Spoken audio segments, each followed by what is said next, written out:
रामगढ़ विधानसभा उपचुनाव के परिणाम शनिवार को घोषित हो गए हैं। बाबू शोभाराम राजकीय कला महाविद्यालय में वोटों की गिनती पूरी हो चुकी है। भाजपा के उम्मीदवार सुखवंत सिंह ने इस चुनाव में 13,614 वोटों से जीत दर्ज की है। उनकी इस जीत ने पार्टी समर्थकों में जबरदस्त उत्साह भर दिया है।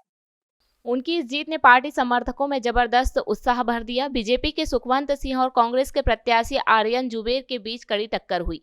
कांग्रेस को इस परिणाम से निराशा हाथ लगी है। चुनाव प्रचार के दौरान क्षेत्र में दोनों पार्टियों ने पूरी ताकत झोंकी थी, लेकिन सुखवंत सिंह की रणनीति और क्षेत्रीय समर्थन ने उन्हें बढ़त दिलाई। जीत के बाद भाजपा समर्थकों ने ढोल नगाड़ों के साथ जश्न मनाया और मिठाइयां बांटी। वहीं अंतिम 2 राउंड की काउंटिंग से पहले ही कांग्रेस प्रत्याशी आर्यन जुबेर ने हार स्वीकार कर ली और काउंटिंग हॉल छोड़कर चले गए।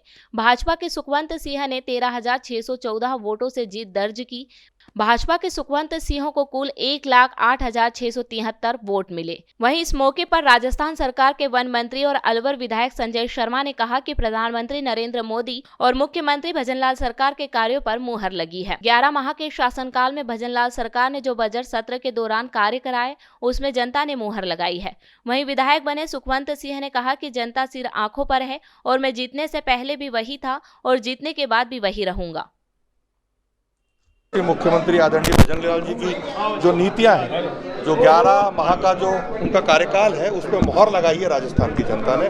और मुझे खुशी है कि एक साधारण कार्यकर्ता को रामगढ़ की जनता ने स्वीकार किया है और सुखवंत सिंह जी रामगढ़ के क्षेत्र का प्रतिनिधित्व करेंगे। आप लगातार चुनाव प्रचार में लगे हुए थे, कहीं ना कहीं आपके ऊपर बड़ी जिम्मेदारी थी, जीत मिल चुकी है। अब और कितनी मजबूती से अब क्षेत्र का विकास हुआ क्या?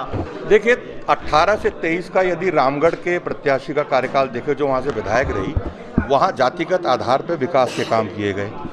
जहाँ एक समुदाय विशेष के वर्ग का वोट था, वहाँ विकास किया गया, और जहाँ से उनको वोट नहीं मिले वहाँ विकास नहीं हुआ। लेकिन हमारे लोकप्रिय सांसद और हमारे केंद्रीय मंत्री आदरणीय भूपेंद्र यादव जी और हमारे जो साधारण कार्यकर्ता के रूप में जिनको सुखवंत जी को, जिनको रामगढ़ की जनता ने स्वीकार किया है, आदरणीय प्रधानमंत्री जी का भी एक लक्ष्य है कि सबका साथ सबका विकास। और आने वाले समय में सुखवंत जी के नेतृत्व में, आदरणीय भूपेंद्र यादव जी के मार्गनिर्देशन में रामगढ़ क्षेत्र का विकास होगा और संपूर्ण क्षेत्र का विकास होगा। न जातिगत भेदभाव देखा जाएगा।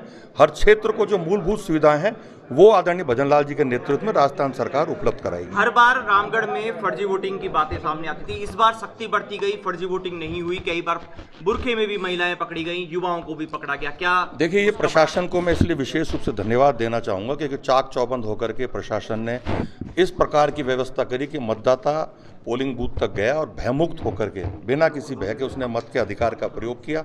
और उसी का परिणाम है कि भारतीय जनता पार्टी वहाँ से 14,000 अधिक मतों से विजयश्री प्राप्त हुई है। आपने कहा कि जनता चुनाव लड़ रही है, अब जनता के लिए क्या करेंगे?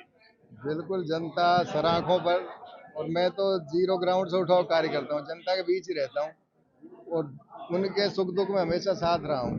इस बार भी पूरा प्रयास करूंगा और मैं आपको ये कहना चाहता हूँ कि मैं जैसा बढ़ने से पहले था, बढ़ने के बाद भी वैसा रहूंगा और हट जाऊंगा तब भी ऐसा ही रहूंगा।